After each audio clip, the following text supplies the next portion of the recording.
Assalamualaikum warahmatullahi wabarakatuh. Salam sejahtera untuk kita semua. Perkenalkan, nama saya Kevin Anugrah Semakila dengan NIM H0712411005, Prodi Sistem Informasi Universitas Hasanuddin. Di sini saya akan mempresentasikan buku yang telah saya buat dengan judul Dari Data ke Keputusan, Memanfaatkan Teknologi Informasi untuk Keunggulan Kompetitif. Selamat menyaksikan.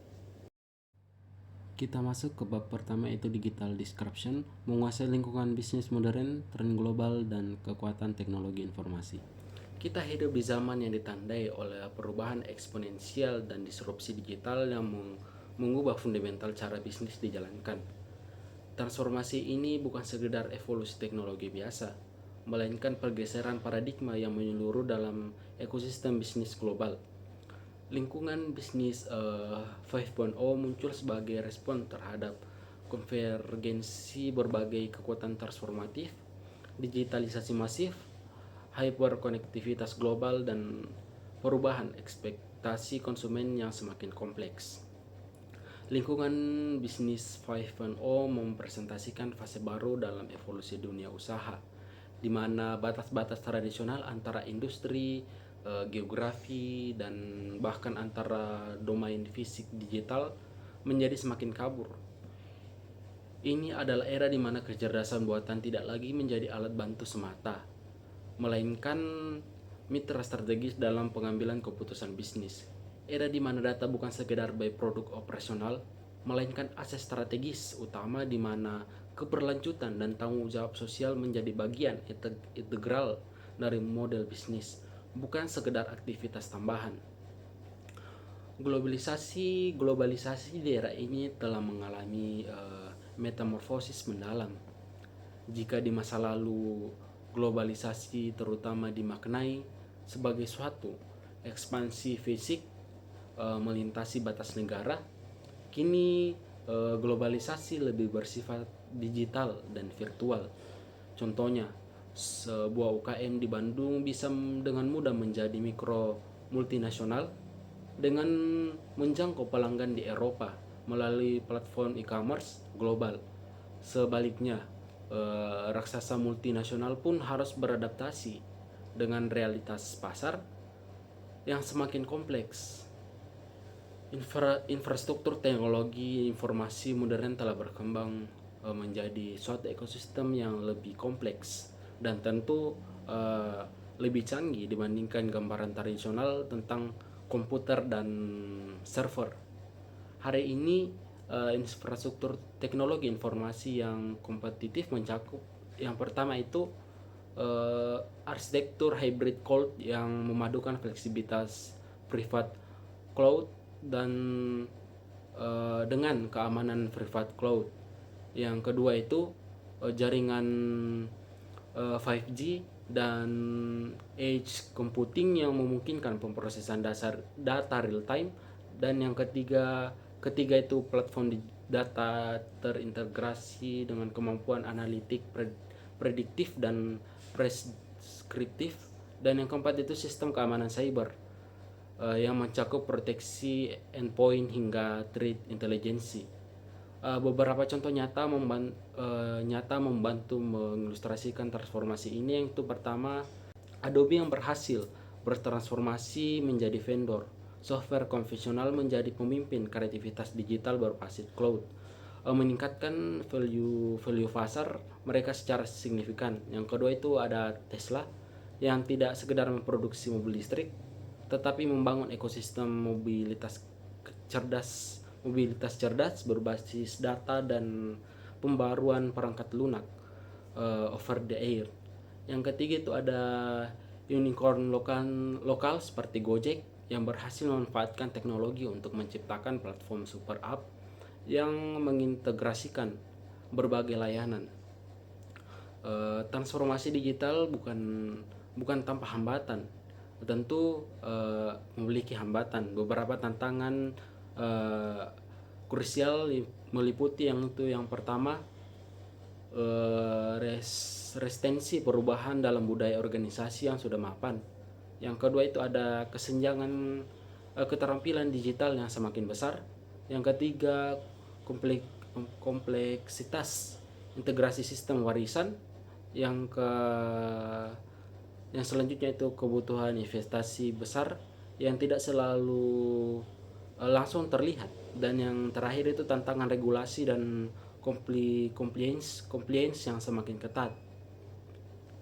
Untuk bertahan dan berkembang di era ini, perusahaan tentu perlu mengadopsi pendekatan holistik.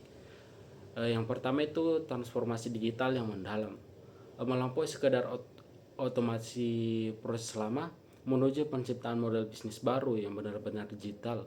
Yang kedua itu pembangunan kapabilitas data dan AI yang memungkinkan pengambilan keputusan berbasis data secara real time di semua level organisasi. Yang ketiga ada pengembangan SDM digital melalui program reskilling dan upskilling yang komprehensif, menciptakan talenta yang mampu bekerja di era digital.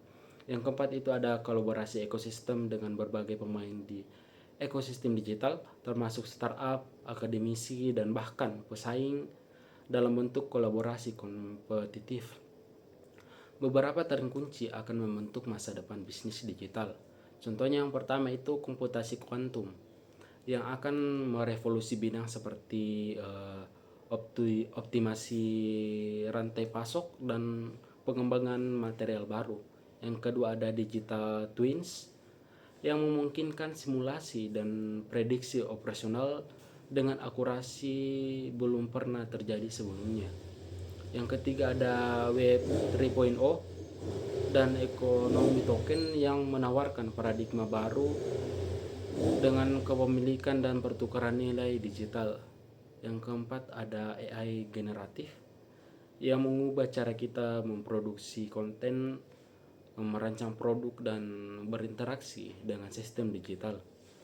Lingkungan bisnis 5.0 bukan sekedar tren yang akan datang. Ia sudah ada di sini dan mengubah landscape kompetitif secara fundamental. Kita masuk ke bab kedua, yaitu sistem informasi, the game changer di era digital. Sistem informasi merupakan gabungan dari teknologi, informasi, manusia, dan proses yang digunakan untuk mengumpulkan, mengelola, menyimpan, dan menyebarkan informasi. Dalam dunia bisnis dan organisasi, sistem informasi berperan penting untuk mendukung pengambilan keputusan, koordinasi, kontrol, hingga analisis data yang menjadi dasar strategi dan operasional. Ruang lingkupnya mencakup berbagai kegiatan, mulai dari pengumpulan data yang berasal dari sumber internal maupun eksternal, pengelolaan data menjadi informasi yang bernilai, penyimpanan data secara terstruktur di basis data, hingga distribusi informasi melalui berbagai media seperti laporan, dashboard, atau aplikasi digital yang mudah untuk diakses. Komponen utama sistem informasi terdiri dari yang pertama hardware sebagai perangkat fisik seperti komputer, server, dan perangkat jaringan. Yang kedua ada software yang terdiri dari software sistem dan aplikasi yang memenuhi kebutuhan pengguna. Yang ketiga ada data sebagai bahan utama yang diolah dalam sistem. Dan yang terakhir ada sumber daya manusia atau SDM yang berperan dalam pengelolaan dan penggunaan sistem tersebut. Keberhasilan sistem informasi sangat bergantung pada kualitas serta keterampilan sumber daya yang dimiliki, yang mengelola dan memanfaatkan teknologi ini. Sistem informasi dapat diklasifikasikan berdasarkan fungsinya, antara lain yang pertama transaction processing system yang mengelola transaksi harian. Yang kedua ada manajemen information system yang menyajikan laporan yang mendukung manajemen. Yang ketiga ada decision support system yang membantu pengambilan keputusan kompleks dengan menyediakan analisis dan simulasi. Serta yang terakhir ada executive information system yang memberikan informasi strategis bagi manajemen puncak melalui visualisasi data. Setiap jenis sistem ini memiliki peran khusus yang saling melengkapi dalam organisasi. Dalam kehidupan kita sehari-hari, penerapan sistem informasi terlihat dari berbagai sektor, platform e-commerce menggunakan eh, sistem informasi untuk mengelola transaksi dan interaksi pelanggan secara online. Perbankan memanfaatkannya dalam layanan digital seperti mobile banking yang memungkinkan transaksi secara real time. Sementara di sektor kesehatan, sistem informasi membantu pengelolaan data pasien dan rekam medis elektronik untuk meningkatkan layanan medis. Sementara di bidang pendidikan juga memanfaatkan platform pembelajaran online untuk memudahkan interaksi antara pengajar dan siswa. Di bidang transportasi dan layanan publik, menggunakan sistem informasi untuk mengoptimalkan jadwal dan layanan yang efisien serta transparansi kepada masyarakat. Sistem informasi berperan penting dalam meningkatkan efisiensi operasional organisasi dengan mengotomatisasi proses bisnis, mengurangi kesalahan manusia, dan memaksimalkan penggunaan sumber daya. Selain itu, sistem informasi mendorong inovasi dalam pengembangan produk dan layanan yang lebih relevan dan responsif terhadap kebutuhan pasar. Organisasi yang mampu mengelola dan menganalisis data dengan baik melalui sistem informasi dapat memperoleh keunggulan kompetitif dengan lebih cepat, merespon perubahan, dan mengidentifikasi peluang bisnis baru. Meski banyak manfaat yang ditawarkan, implementasi sistem informasi menghadapi sejumlah tantangan yang signifikan seperti biaya pengadaan dan pelatihan yang relatif cukup tinggi, perubahan budaya organisasi yang sering menimbulkan resistensi, serta risiko keamanan data yang harus dijaga dengan ketat. Selain itu, integrasi sistem yang berbeda-beda dalam organisasi menjadi sebuah kendala teknis yang memerlukan solusi tepat agar aliran data berjalan lancar dan informasi dapat dimanfaatkan secara optimal. Seiring perkembangan teknologi, sistem informasi mengalami transformasi dari era manual menggunakan mesin hitung mekanik sampai era digital dengan komputer pribadi, internet, dan cloud computing.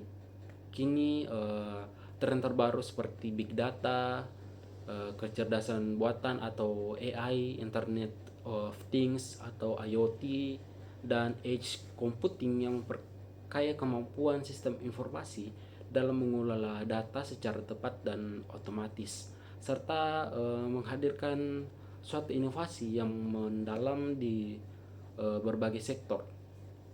Dalam konteks infrastruktur, sistem informasi didukung oleh jaringan komputer, sistem basis data, dan lapisan keamanan yang melindungi data, serta sistem dari serangan. Proses kerja sistem informasi melalui input data, pengelolaan oleh sistem, hingga output yang berupa laporan, visualisasi, atau notifikasi bagi pengguna. Integrasi sistem interupsi seperti ERP dan CRM pun kian diperlukan untuk menjamin koordinasi dalam keterpaduan antara fungsi bisnis. Agar implementasi sistem informasi berjalan sukses, organisasi harus menerapkan strategis pengelolaan yang matang. Hal ini meliputi perencanaan strategis teknologi informasi yang sejalan dengan tujuan bisnis, pelatihan dan pengembangan sumber daya manusia, manajemen perubahan untuk mengatasi resistensi, serta evaluasi dan pengujian sistem secara berkala. Selain itu, investasi dalam keamanan cyber dan kebutuhan terhadap regulasi perlindungan data menjadi hal penting untuk menjaga kepercayaan pengguna. Dampak strategis sistem informasi sangat luas, mulai dari peningkatan efisiensi dan inovasi dalam bisnis hingga demokratisasi akses informasi dalam pendidikan dan masyarakat.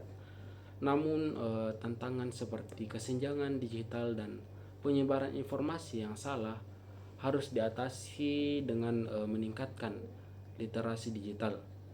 Isu global terkait keamanan cyber, privasi data, dan etika teknologi juga menjadi perhatian utama agar teknologi informasi dapat digunakan secara bertanggung jawab. Dengan perkembangan teknologi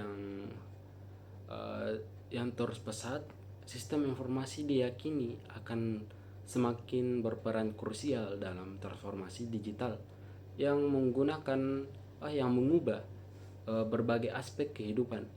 Organisasi yang mampu memanfaatkan teknologi seperti AI, big data, dan IoT dengan bijak akan mendapatkan keunggulan kompetitif dan mampu beradaptasi dengan dinamika era digital secara lebih efektif dan efisien. Kita masuk ke bab ketiga, yaitu anatomi digital perusahaan, membongkar sistem informasi dari inti hingga implementasi. Dalam dunia bisnis yang terus berkembang, pemahaman tentang struktur dan dinamika organisasi menjadi sangat penting. Organisasi modern harus mampu beradaptasi dengan cepat terhadap perubahan pasar dan teknologi. Dalam konteks ini, DNA organisasi mencakup berbagai aspek penting, termasuk struktur organisasi dan peran setiap divisi, serta kiat untuk membangun organisasi yang tangguh di era digital. Struktur organisasi memainkan peran yang sangat krusial dalam menentukan bagaimana perusahaan beroperasi, berinovasi, dan beradaptasi dengan perubahan. Terdapat perbedaan mencolok antara struktur organisasi startup dan korporasi tradisional.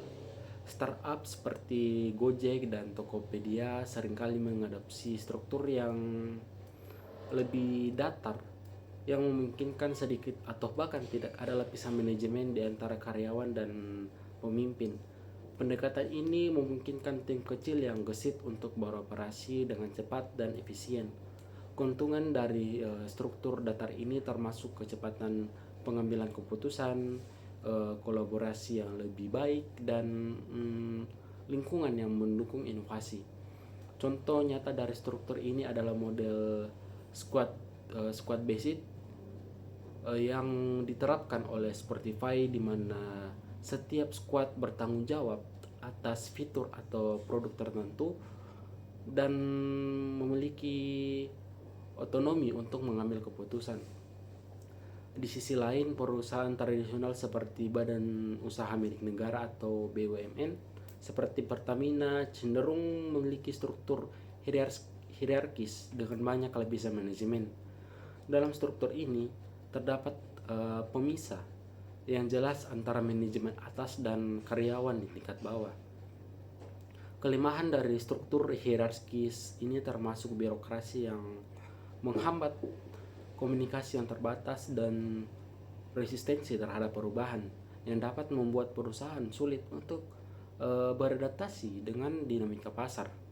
Beberapa perusahaan seperti Bank Jago mengadopsi model hybrid yang menggabungkan kecepatan dan fleksibilitas dari startup untuk regulasi ketat yang diperlukan dalam industri perbankan. Model ini memungkinkan mereka untuk berinovasi sambil tetap mematuhi peraturan yang ada. Penggunaan alat kolaborasi modern seperti Slack dan Microsoft Teams juga sangat penting dalam pendukungan struktur organisasi yang fleksibel dan kolaboratif. Alat-alat ini memungkinkan komunikasi yang lebih baik dan kolaborasi tanpa batas antara departemen, meningkatkan efisiensi dan tentunya transparansi. Dalam era digital saat ini, setiap divisi dalam perusahaan berperan penting dalam mencapai tujuan bisnis secara keseluruhan. Dari pemasaran hingga sumber daya manusia dan keuangan, pendekatan berbasis data serta teknologi modern telah mengubah cara setiap divisi beroperasi. Pemasaran di era digital tidak lagi sekedar memasang iklan, tetapi juga bertransformasi menjadi pemasangan yang didorong oleh data.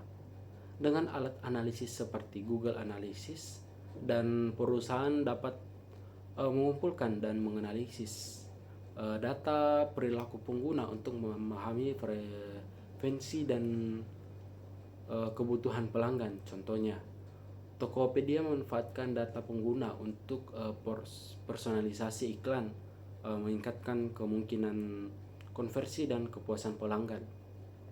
Sumber daya manusia juga telah bertransformasi dengan penerapan teknologi. Proses rekrutmen kini menggunakan AI untuk menyaring kandidat seperti yang dilakukan oleh platform Glitch dengan menggunakan algoritma untuk menganalisis resume dan profil kandidat. Perusahaan dapat mengidentifikasi kandidat yang sesuai dengan cepat dan efisien. Selain itu, sistem learning management system digunakan untuk mengelola pelatihan dan pengembangan karyawan, memastikan bahwa mereka memiliki keterampilan yang diperlukan untuk berkembang dalam peran mereka. Di bidang keuangan, menggunakan alat seperti SIP dan Xero memungkinkan perusahaan untuk menghasilkan laporan keuangan secara real time. Ini memberikan visibilitas yang lebih baik terhadap kinerja keuangan dan memungkinkan pengambilan keputusan yang lebih cepat. Perusahaan retail sering menghadapi tantangan dalam pengelolaan pembayaran, seperti multi-channel yang memerlukan integrasi yang baik antara sistem pembayaran dan sistem manajemen keuangan untuk memastikan akurasi dan kecepatan dalam pemrosesan transaksi. Kisah sukses dari unicorn seperti Gojek menunjukkan bahwa pentingnya adaptasi cepat dari budaya fail fast. Gojek mendorong timnya untuk bereksperimen dan belajar dari kegagalan yang memungkinkan mereka untuk terus berinovasi dan berkembang. Di sisi lain, transformasi perusahaan tradisional seperti Bank Rakyat Indonesia atau BRI dengan peluncuran aplikasi Brimo menunjukkan tantangan yang dihadapi dalam proses digitalisasi, termasuk perubahan mindset karyawan dan integrasi sistem legasi untuk membangun organisasi yang tangguh di era digital. Kita masuk ke bab keempat, yaitu daya kuat data, fondasi pengambilan keputusan dan manajemen pengetahuan di era digital. Dalam era digital saat ini, data informasi memiliki peran yang sangat penting dalam berbagai aspek kehidupan, termasuk pendidikan dan pemerintahan. Memahami perbedaan antara data dan informasi serta signifikasinya adalah kunci untuk memanfaatkan potensi yang ada. Data merupakan kumpulan fakta mentah yang dapat berupa angka, teks, gambar, atau simbol yang belum diproses atau dianalisis. Data bersifat objektif dan tidak memiliki makna yang jelas tanpa konteks. Sebaliknya, informasi adalah hasil pengelolaan data yang telah dikontekstualisasikan, dianalisis, dan diinterpretasikan sehingga memiliki makna dan relevansi. Informasi memberikan wawasan yang lebih dalam dan dapat digunakan untuk pengambilan keputusan yang lebih baik. Pentingnya data dan informasi dalam pengambilan keputusan tidak dapat diremehkan. Data yang diolah menjadi informasi memungkinkan individu dan organisasi untuk membuat keputusan yang lebih tepat, mengidentifikasi peluang baru untuk inovasi, meningkatkan efisiensi operasional, serta merancangkan kampanye pemasaran yang lebih efektif. Organisasi yang mampu mengumpulkan, menganalisis, dan memanfaatkan data dengan baik akan memiliki keunggulan kompetitif di pasar. Selain itu, data dan informasi juga berperan dalam pengembangan kebijakan publik dan yang efektif, membantu pembuatan kebijakan, merencanakan program yang lebih baik untuk masyarakat. Dalam dunia e-commerce, pengambilan keputusan yang tepat sangat penting untuk meningkatkan pengalaman pelanggan dan mempertahankan keunggulan kompetitif. Perusahaan e-commerce seperti Amazon memanfaatkan data perilaku pengguna untuk memberikan rekomendasi produk yang relevan.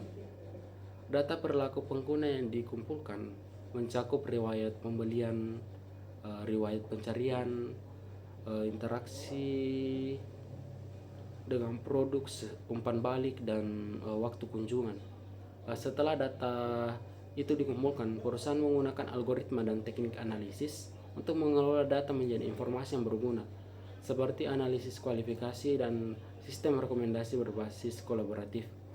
Implementasi rekomendasi produk di berbagai titik interaksi dengan pengguna, seperti halaman utama, halaman produk, email pemasaran, dan notifikasi aplikasi, dapat meningkatkan penjualan, pengalaman pelanggan, dan retensi pelanggan. Era big data ditandai dengan peningkatan eksponensial dari volume, kecepatan, dan variasi data yang dihasilkan dan dikumpulkan. Volume data yang besar memungkinkan organisasi untuk mendapatkan wawasan yang lebih dalam tentang perilaku penggunaan dan tren pasar, tetapi juga menimbulkan tantangan dalam penyimpanan dan analisis. Velocity merujuk pada kecepatan di mana data dihasilkan dan diproses, yang penting untuk memberikan wawasan yang relevan secara real time. Variety mencakup berbagai jenis data, termasuk data terstruktur, semi terstruktur, dan tidak terstruktur, yang memerlukan pendekatan analisis yang berbeda. Sumber data dalam era big data sangat beragam, termasuk sumber tradisional dan non-tradisional. Sumber non-tradisional seperti data berbasis ruang dan data biometrik semakin penting karena kemajuan teknologi. Dan berbasis ruang yang diperoleh dari citra satelit dan sensor digunakan untuk pemantulan lingkungan dan perencanaan kota. Sementara itu, data biometrik yang berkaitan dengan karakteristik fisik individu digunakan untuk identifikasi dan verifikasi identitas. Teknik pengumpulan inovatif juga semakin populer, memungkinkan masyarakat untuk berkontribusi dalam pengumpulan, analisis, dan data ilmiah. Society 5.0 sebagai visi masa depan mengintegrasikan teknologi canggih untuk menciptakan masyarakat yang lebih inklusif dan berkelanjutan, di mana manusia dan mesin berkolaborasi untuk memecahkan masalah kompleks dengan memanfaatkan teknologi seperti AI dan IoT. Society 5.0 bertujuan untuk meningkatkan kualitas hidup dan menciptakan ekosistem di mana pengetahuan dan teknologi saling melengkapi. Secara keseluruhan, pengelolaan data dan pengetahuan yang efektif di era digital sangat penting untuk mendukung pengambilan keputusan yang cerdas. Kita masuk ke bab kelima, yaitu revolusi proses bisnis, integrasi sistem, teknologi, dan strategi untuk keunggulan kompetitif. Proses bisnis merupakan serangkaian langkah atau aktivitas yang terstruktur dan terorganisir dilakukan oleh individu atau kelompok dalam suatu organisasi untuk mencapai tujuan tertentu. Proses ini melibatkan berbagai fungsi dan departemen, dan biasanya dirancang untuk menghasilkan produk atau layanan yang memenuhi kebutuhan pelanggan. Proses bisnis dapat dibedakan menjadi dua kategori utama, yaitu proses inti yang langsung terkait dengan penciptaan nilai bagi pelanggan, dan proses pendukung, yaitu proses yang mendukung proses inti. Komponen-komponen kunci dari proses bisnis meliputi input, aktivasi, output, sumber daya, pengendalian, pelanggan, lingkungan, dan teknologi. Input adalah sumber daya yang diperlukan untuk memulai proses, sedangkan aktivasi adalah langkah-langkah yang dilakukan untuk proses tersebut. Output adalah hasil akhir dari proses yang harus memenuhi standar kualitas dan kebutuhan pelanggan. Sumber daya mencakup semua elemen yang diperlukan untuk menjalankan proses, dan pengendalian adalah mekanisme untuk memantau dan mengelola proses bisnis. Pelanggan adalah pihak yang menerima output, dan lingkungan mencakup faktor eksternal yang dapat mempengaruhi proses. Teknologi berperan penting dalam meningkatkan efisiensi dan efektivitas proses bisnis. Proses bisnis dapat bervariasi, dibedakan di berbagai industri seperti manufaktur, jasa, dan retail. Dalam industri manufaktur, misalnya proses produksi mobil melibatkan langkah-langkah seperti pengadaan bahan baku, perakitan, pengujian kualitas, dan distribusi. Di sektor jasa, proses penyediaan layanan konsultasi mencakup identifikasi kebutuhan klien, pengembangan solusi, implementasi, dan evaluasi. Sementara itu dalam industri retail, proses penjualan di toko melibatkan pengadaan stok, penyusunan toko, penjualan dan layanan purna jual. Setiap proses ini berkontribusi pada tujuan organisasi dengan memastikan produk dan layanan yang berkualitas tersedia untuk pelanggan. Diagram alur proses bisnis adalah alat visual yang menggambarkan langkah-langkah dalam suatu proses, membantu dan memahami alur kerja dan interaksi antara langkah. Elemen-elemen dalam diagram alur mencakup simbol awal dan akhir proses, keputusan, arus, dokumen, dan proses paralel. Diagram ini digunakan untuk memudahkan komunikasi dan kolaborasi antara tim dalam organisasi serta membantu dalam mengidentifikasi area yang perlu diperbaiki. Sistem pendukung proses bisnis adalah alat dan teknologi yang digunakan untuk membantu organisasi menjalankan operasional secara efisien. Sistem informasi yang mendukung operasional organisasi dapat diklasifikasikan ke dalam beberapa kategori, termasuk sistem informasi manajemen atau MSI, sistem pendukung keputusan atau DSS, sistem informasi eksklusif EIS, sistem operasional, sistem informasi sumber daya manusia, sistem informasi pemasaran, dan sistem informasi rantai pasokan. Masing-masing sistem ini memiliki fungsi dan manfaat yang berbeda, tetapi semuanya berkontribusi dan efektivitas operasional organisasi. Integrasi antar sistem seperti CRM dan SCM dan sistem akuntansi sangat penting untuk meningkatkan efisiensi operasional dan pengalaman pelanggan. Integrasi ini memungkinkan aliran informasi yang lancar di seluruh organisasi, memberikan visibilitas data yang baik, dan mendukung pengambilan keputusan yang lebih baik. Sebagai contoh, sistem reservasi hotel berbasis teknologi terintegrasi dapat mengatasi tantangan operasional dan meningkatkan kinerja keseluruhan hotel dengan menggabungkan berbagai fungsi satu platform. Sistem ERP adalah solusi perangkat lunak yang mengintegrasikan semua aspek operasional perusahaan ke dalam suatu sistem terpusat. Nilai strategis dari sistem ERP terletak pada kemampuan untuk meningkatkan efisiensi, transparansi, dan kolaborasi di seluruh organisasi. Dengan mengintegrasikan berbagai fungsi bisnis, ERP membantu perusahaan dalam mengelola sumber daya secara lebih efektif dan responsif terhadap perubahan pasar. Keuntungan implementasi ERP mencakup pengurangan waktu biaya, visibilitas data yang lebih baik, dan peningkatan kolaborasi antara departemen. Transformasi proses bisnis adalah upaya untuk merombak dan memperbaiki proses yang ada dalam suatu organisasi untuk meningkatkan efisiensi dan efektivitas. Teknik bisnis proses manajemen dan langkah-langkah bisnis proses reengineering dapat digunakan untuk merombak dan memperbaiki proses yang ada.